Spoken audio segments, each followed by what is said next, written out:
Punjab Haryana high court ने दिए सिख प्रचारक रंजीत सिंह डडरियावाले को सुरक्षा देने के आदेश। डडरियावाले ने सुरक्षा के लिए पंजाब हरियाणा हाईकोर्ट में याचिका दाखिल की थी। 2016 में डडरियावाले पर हुए हमले के बाद उन्हें सुरक्षा मुहैया करवाई गई थी, लेकिन इसके बाद सुरक्षा वापस ले ली गई थी।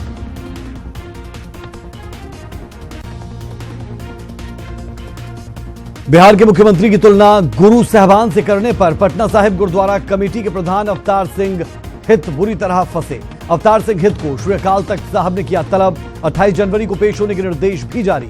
अवतार सिंह ने पटना साहिब में एक भाषण के दौरान नीतीश कुमार के पैरों में ठीक उसी तरह सिर झुकाने की बात कही थी जिस तरह से गुरु साहबानों के आगे सिर झुकाया जाता है। पंजाबी एकता पार्टी के प्रधान और बुलंद के विधायक सुखपाल खैरा को विधानसभा स्पीकर की ओर से नोटिस, जिससे सियासत गर्मा गई है। सुखपाल खैरा ने इसे बदलाखोरी की सियासत करार दिया। खैरा के मुताबिक कांग्रेस बदलाखोरी के तहत काम कर रही है। दरअसल विरोधी दल के नेता हरपाल सिंह चीमा और एक मतदाता की ओर से खैरा की विधानसभा सदस्यता खत्म करने की सिफारिश स्पीकर राणा केपी सिंह को की गई थी, जिसके बाद स्पीकर ने सुखपाल खैरा को नोटिस जारी कर जवाब मांगा। ਜਿਹੜਾ ਮੇਰਾ ਨੋਟਿਸ ਕੱਢਿਆ ਕਾਂਗਰਸ ਦਾ ਸਪੀਕਰ ਨੇ ਨਾ, ਉਹਨਾਂ ਨੇ ਮੇਰੀ ਡਿਸਕੁਆਲੀਫਿਕੇਸ਼ਨ ਦਾ ਨੋਟਿਸ ਕੱਢਤਾ, ਕੋਈ ਪ੍ਰੋਬਲਮ ਨਹੀਂ। ਪਰ ਇਸ ਤਰ੍ਹਾਂ ਦਾ ਕਦੀ ਇਮੀਡੀਏਟ ਨੋਟਿਸ ਹੋਰਨਾਂ ਲੋਕਾਂ ਦੇ, ਦੇਖੋ ਫੁਲਕਾ ਸਾਹਿਬ ਦਾ ਇਸਤੀਫਾ ਪਿਆ ਹੋਇਆ ਕਿ ਕਾਫੀ ਦੇਰ ਦਾ, ਉਹਦੇ ਤੇ ਕੋਈ ਐਕਸ਼ਨ ਨਹੀਂ ਹੋ ਰਿਹਾ। ਪਰ ਖੈਰੇ ਨੂੰ ਸਿੰਗਲ ਆਊਟ ਕਰਕੇ ਖੈਰੇ ਨੂੰ ਕਿਸੇ ਤਰੀਕੇ ਨਾਲ ਜਲਦੀ ਵਿਧਾਨ ਸਭਾ ਦੇ ਵਿੱਚੋਂ ਬਾਹਰ ਕੱਢਿਆ ਜਾਵੇ, ਇਹ ਕੀ ਦਰਸਾਉਂਦਾ ਵਾ? ਇਹ ਦਰਸਾਉਂਦਾ ਕਿ ਕਾਂਗਰਸ ਜਿਹੜੀ ਆ ਉਹ ਸਾਡੇ ਨਾਲ ਨਫ਼ਰਤ ਦੀ ਭਾਵਨਾ ਨਾਲ ਕੰਮ ਕਰਦੀ ਔਰ ਸਾਨੂੰ ਉਹ ਆਪਣਾ ਦੁਸ਼ਮਣ ਸਮਝਦੀ। सुखपाल सिंह खैरा के आरोपों को स्पीकर राणा केपी सिंह ने बेबुनियाद करार दिया। स्पीकर का कहना है कि उन पर कानून के मुताबिक कार्रवाई की गई है। कुछ लोगों के सामने आएगा, हर चीज लोगों के सामने आएगी। विधि के मुताबिक जो लॉ ऑफ द लैंड है वो मुताबिक जो बनता कार्रवाई है, वो चाहे कोई है, फुलका जी है, खैरा साहब है या कोई होर है, जो भी जिवें मास्टर बलदेव का भी उन्होंने भी इस्तीफा भेजा पार्टी नूं। वो मामला अजे मेरे को किसी ने लिया नहीं। जड़ा जिवें खैरा साहब का मामला तो ये आम आदमी पार्टी लैके आई है, मास्टर बलदेव सिंह जी का मामला कोई लैके नहीं आया। बैठक के लिए लुधियाना पहुंचे श्रोमणी अकाली दल टकसाली के प्रधान रंजीत सिंह ब्रह्मपुरा ने बड़ा बयान दिया। ब्रह्मपुरा ने कहा कि मैं नरेंद्र मोदी को ही अगला प्रधानमंत्री देखना चाहता हूं।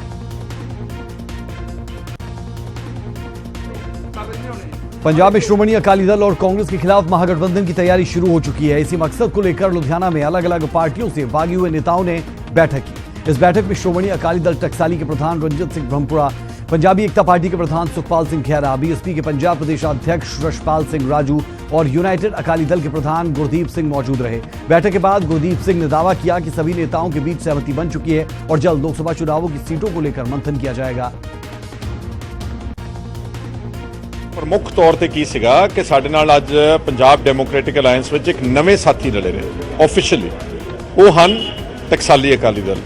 अज वो आए ने, उन्हां नाल जो असीं विचारधारक सांझ पाई आ और मोटे तौर पर ये सारे इस गल ते एक मुठ सहमत ने कि बादलों ते अमरिंदर सिंह वर्गियां करप्ट पार्टियां ते करप्ट परिवारां तो पंजाब नूं निजात दिवाउणी है। बहुजन समाज पार्टी, बैंस ब्रदर्स, पंजाबी एकता पार्टी, टकसाली अकाली दल काफ़ी खुले विचार हुए ने, खुले दिल के नाल गल्लां बातां होईयां और सानू पूर्ण आस आ कि असीं सारे इकट्ठे होकर आगामी लोकसभा दे विच एक साफ सुथरा। तो उधर संभावित महागठबंधन पर श्रोमणी अकाली दल ने तीखा हमला बोला। अकाली दल प्रधान सुखबीर सिंह बादल ने इस गठबंधन की तुलना जीरो से की।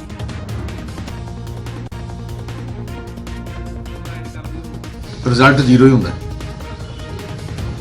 आज जिन्ने मर्जी इकट्ठे हो जान, पंजाब की जनता ने देख लिया, इन्हां दा पिछोकड़ देख लिया, इन्हां दा एक्सपीरियंस देख लिया।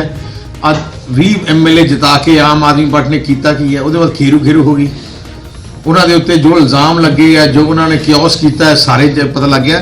हुण पंजाब की जनता ने एक्सपेक्ट। उधर केंद्रीय मंत्री हरसिमरत कौर बादल ने इसे अकाली दल और बीजेपी को कमजोर करने की साजिश करार दिया और इल्जाम कांग्रेस पार्टी पर लगाया। बिल्कुल फेल सरकार। महागठबंधन भी कांग्रेस का एक हथियार है। अकाली दल की वोट नूं कमजोर करने वास्ते, भाजपा अकाली दल नूं कमजोर करने वास्ते, तो मैं तो समझती हूँ कि लोगों ने इन्हां दी ये चालां नूं देख लिया है ते हुण लोकसभा 'च मुंह तोड़ जवाब देण। रावी दरिया पर बने पुल का केंद्रीय मंत्री नितिन गडकरी ने उद्घाटन किया। पंजाब और जम्मू कश्मीर को जोड़ने वाला यह पुल पंजाब और जम्मू से आने जाने वाले यात्रियों को सुविधा प्रदान करेगा।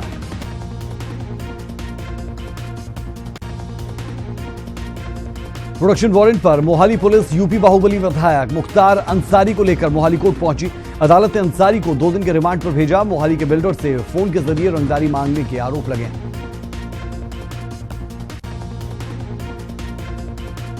गणतंत्र दिवस के मौके पर दिखाई देगी जलियांवाला बाग की झांकी। राजपथ पर पंजाब की झांकी में दिखेगी जलियांवाला बाग कांड की झलक। जलियांवाला बाग कांड की शताब्दी को समर्पित होगी झांकी।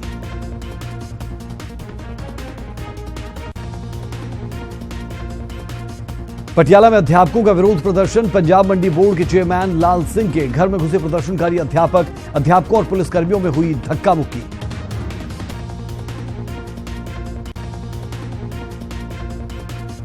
पंजाब के मुख्यमंत्री कैप्टन अमरिंदर सिंह ने पंजाब के सभी डिप्टी कमिश्नर्स के साथ की बैठक। सभी डिप्टी कमिश्नर्स को सख्त हिदायत। मुख्यमंत्री ने कहा कि पंजाब सरकार की योजनाओं को जमीनी स्तर पर लागू किया जाए ताकि जमीनी स्तर पर लोग उनका फायदा ले सकें। इसके अलावा डिप्टी कमिश्नर्स को नशे के ऊपर नियंत्रण करने के भी निर्देश दिए गए।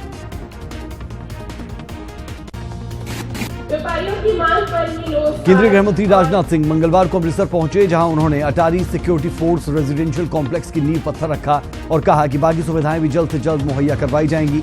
गृह मंत्री ने कहा कि यह देश का पहला इंटीग्रेटेड चेक पोस्ट है।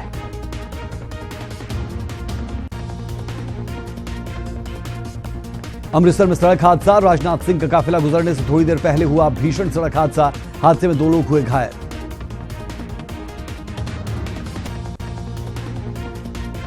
निर्वाचन आयोग ने उन दावों को सिरे से खारिज कर दिया जिसमें एक अमेरिकी साइबर एक्सपर्ट ने दावा किया था कि ईवीएम को हैक किया जा सकता है। आयोग ने कहा कि भारत जिन ईवीएम का इस्तेमाल करता है वो पूरी तरह सुरक्षित है। निर्वाचन आयोग की ओर से यह भी कहा गया कि ईवीएम को लेकर गलत प्रचार किया जा रहा है और वो देख रहे हैं कि इस मामले में क्या कानूनी कार्रवाई हो सकती है।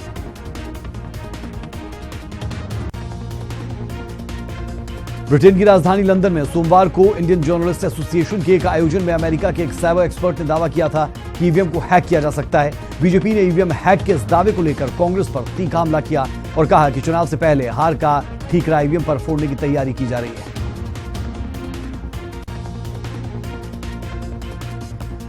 चौटाला परिवार में एक बार फिर घमासान मच चुका है। दुष्यंत चौटाला ने दादा ओपी चौटाला के आरोपों पर प्रतिक्रिया देते हुए कहा कि शीशे गलती से टूटते हैं और रिश्ते गलतफहमी से।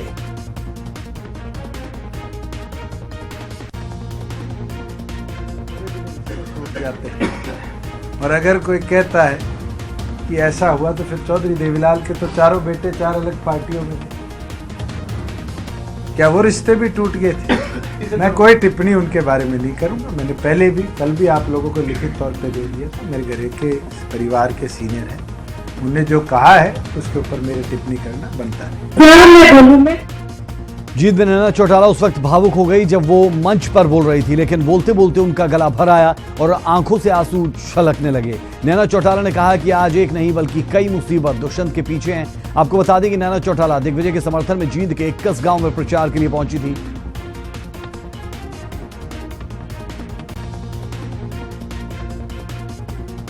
तो मुझे ये लगता है कि भगवान ने ना सारी मुसीबतें उस बच्चे को दे दी।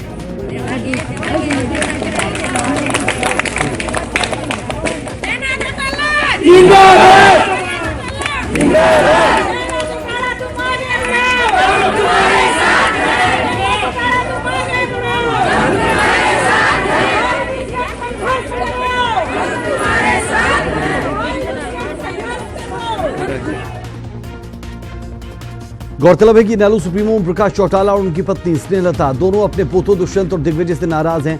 दोनों ने अपने पोतों पर कई गंभीर आरोप लगाए।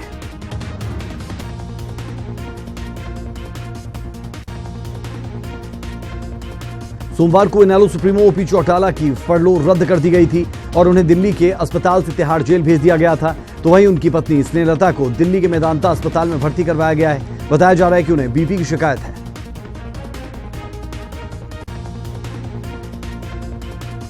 ओपी चौटाला के बयान पर दिग्विजय चौटाला का बयान, बोले मेरे लिए दादा दादी परमात्मा समान, हमें गद्दार और देशद्रोही कहा, हमारा गुनाह क्या है ये भी बताएं।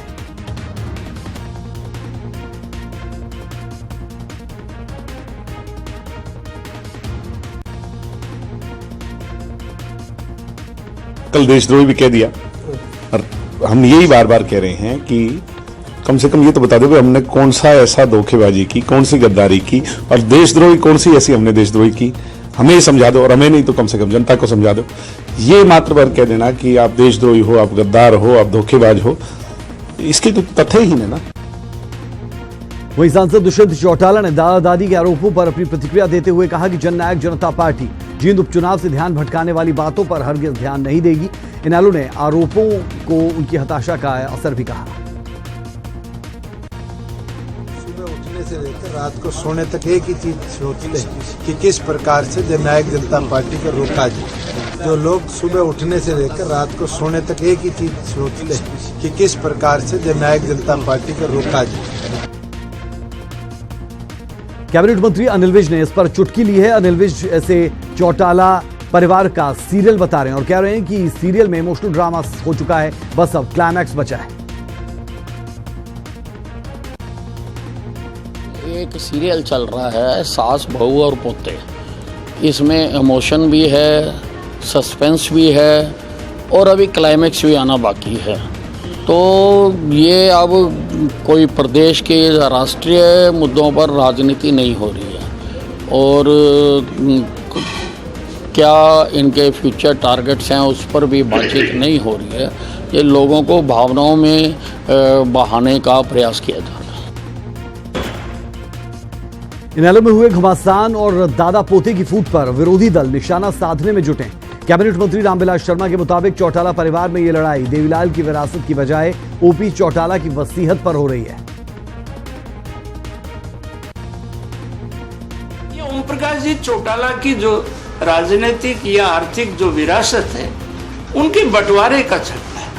ये ओम प्रकाश जी चौटाला की जो राजनीतिक या आर्थिक जो विरासत है उनके बंटवारे का झगड़ा है। पंचकुला की सीबीआई कोर्ट में मानेसर लैंड घोटाला मामले में सुनवाई हुई। मंगलवार को हुई इस सुनवाई में पूर्व सीएम भूपेंद्र सिंह हुड्डा समेत सभी आरोपियों की पेशी हुई।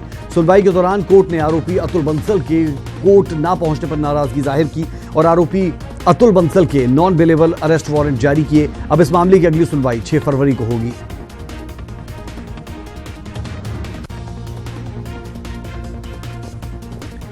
पानीपत के बहुचर्चित समझौता ब्लास्ट मामले में एनआईए जज जगदीप सिंह की कोर्ट में सुनवाई हुई। मामले में मुख्य आरोपी स्वामी श्रीमानंद सहित अन्य तीनों आरोपी कमल चौहान, राजेंद्र चौधरी और लोकेश शर्मा कोर्ट में पेश हुए। सुनवाई में बचाव पक्ष ने कोर्ट में हैदराबाद के मक्का मस्जिद में हुए ब्लास्ट से संबंधित दस्तावेज दिए। मामले की अगली सुनवाई 7-8 फरवरी को होगी। डिफेंस के एविडेंस के लिए लगा हुआ था, तो डिफेंस एविडेंस में कुछ डॉक्यूमेंट एंटर किए और नेक्स्ट डेट आर्गुमेंट के लिए फिक्स हुई है। मोनी गैंगरेप केस में हाईकोर्ट ने डीजीपी की तलब किया है। आरोपियों की शिनाख्त व्हाट्सएप से कराने पर कोर्ट ने हैरानी व्यक्त की। 21 फरवरी को डीजीपी को पेश होना होगा। वहीं हिमाचल के पूर्व मुख्यमंत्री वीरभद्र सिंह के खिलाफ चल रहे आय से अधिक संपत्ति मामले में मंगलवार को पटियाला हाउस कोर्ट में सुनवाई हुई, लेकिन सुनवाई में पूर्व सीएम वीरभद्र सिंह नहीं पहुंच पाए। वीरभद्र सिंह के वकील के मुताबिक तबीयत ठीक न होने की वजह से वो कोर्ट में पेश नहीं हुए। अब इस मामले में अगली सुनवाई 29 जनवरी को होगी।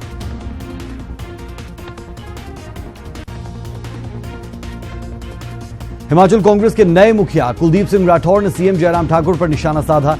साथ ही उन्होंने 1 साल के कार्यकाल को निराशाजनक बताया। कुलदीप राठौर ने कहा कि मुख्यमंत्री जयराम ठाकुर आरएसएस की कैद में है और सरकार आरएसएस के निर्देशों पर ही काम कर रही है।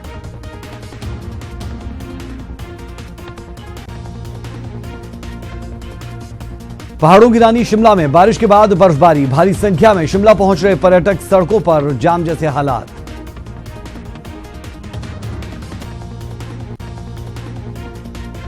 राजधानी शिमला में भारी बर्फबारी के बाद पैदल सचिवालय पहुंचे सीएम जयराम ठाकुर। बर्फ हटाने के काम का लिया जायजा। राज्य सचिवालय में अपने निवास स्थान ओक ओवर तक पैदल गए सीएम। अधिकारियों को जल्द से जल्द रास्ते बहाल करने के दिए निर्देश।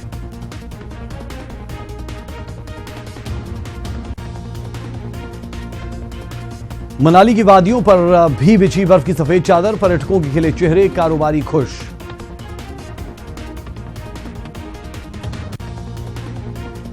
बर्फ की सफेद चादर में ढका हिमाचल प्रदेश। 4 तस्वीरों में देखिए पूरे हिमाचल का नजारा और हाल। राजधानी से लेकर किन्नौर और लाहौल से लेकर चंबा का पूरा नजारा। सैलानियों का आना हुआ सफल तो स्थानीय लोगों के लिए परेशानियों का सबब बढ़ा। कारोबारियों के खिले चेहरे तो सड़क मार्ग हुए बाधित। किन्नौर, नाहन, शिमला और चंबा की तस्वीरें आपकी टीवी स्क्रीन पर।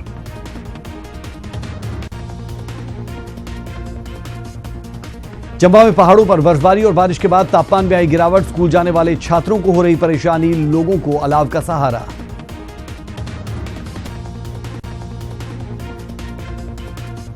बर्फबारी से चरमराई बिजली व्यवस्था। प्रदेश भर में अब तक 2831 ट्रांसफार्मर्स ठप। डोडरा, कुवार, चौपाल, नेरवा, टिक्कर में छाया अंधेरा। कई जिले प्रभावित।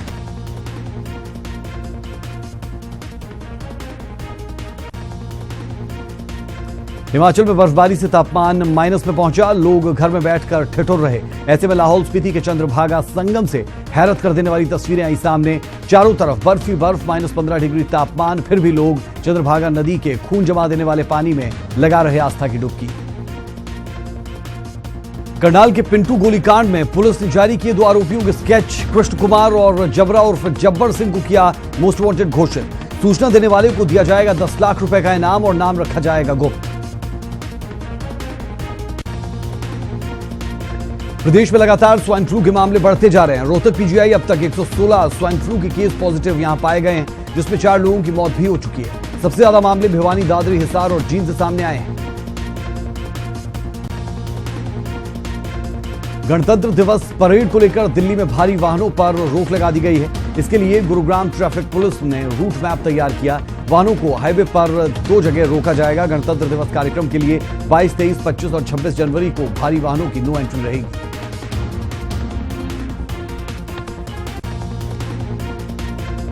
करनाल के युवक की ऑकलैंड में हनुआ फॉल में डूबने से मौत। पैर फिसलने के दौरान हुआ हादसा। डेड बॉडी भारत पहुंचने में लगेंगे 15 दिन। अंबाला के नसरौली गांव में हरियाणा पुलिस के एएसआई ने अपनी पत्नी को मारी गोली, बाद में खुद को भी मारी गोली। मानसिक रूप से ठीक नहीं था एएसआई गुरदीप सिंह।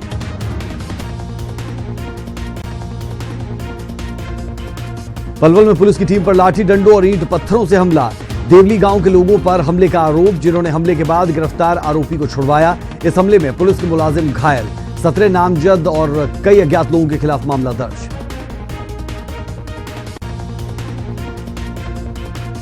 फरीदाबाद के गांव मौजाबाद में किसान की मौत। आसमानी बिजली गिरने की वजह से किसान की मौत। खेत में पानी लगाने के दौरान हुआ हादसा।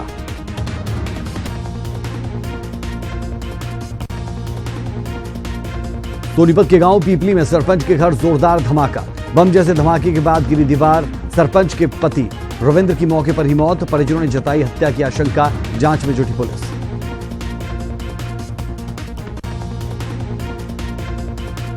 गुरुग्राम में पैसों से भरा बैग चोरी। नाबालिग बच्चे ने 1.5 लाख रुपए से भरा बैग चुराया। कैमरे में कैद हुई चोरी की पूरी वारदात।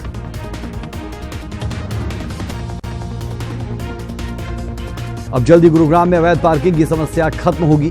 निगम ने भेजी सरकार को डीपीआर। इस हफ्ते से काम शुरू होने की उम्मीद।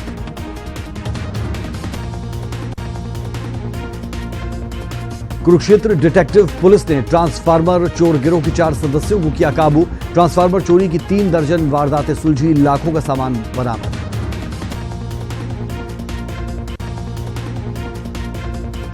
बिलासपुर में खाई में गिरी वॉल्वो। संतुलन बिगड़ने की वजह से हुआ हादसा। 15 यात्री घायल, 5 की हालत गंभीर। धर्मशाला के इंदौरा में आग का तांडव। धू धू कर चली अर्नी यूनिवर्सिटी की बस। बाल बाल बचे यूनिवर्सिटी स्टाफ के सदस्य। घटना के वक्त 15 लोग थे बस में सवार।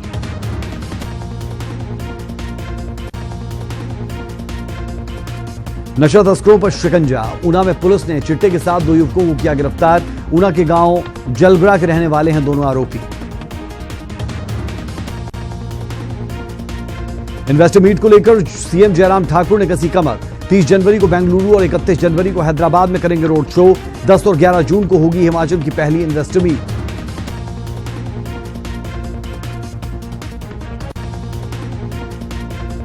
चौबीस जनवरी को शपथ लेंगी सांटी वार्ड से नवनिर्वाचित पार्षद मीरा।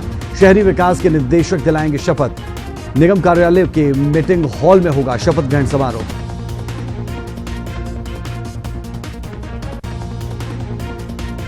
मनाली में हालड़ा उत्सव की धूम, नए साल के मौके पर मनाया जाता है उत्सव।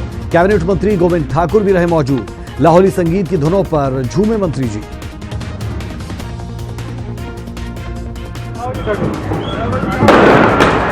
Oh,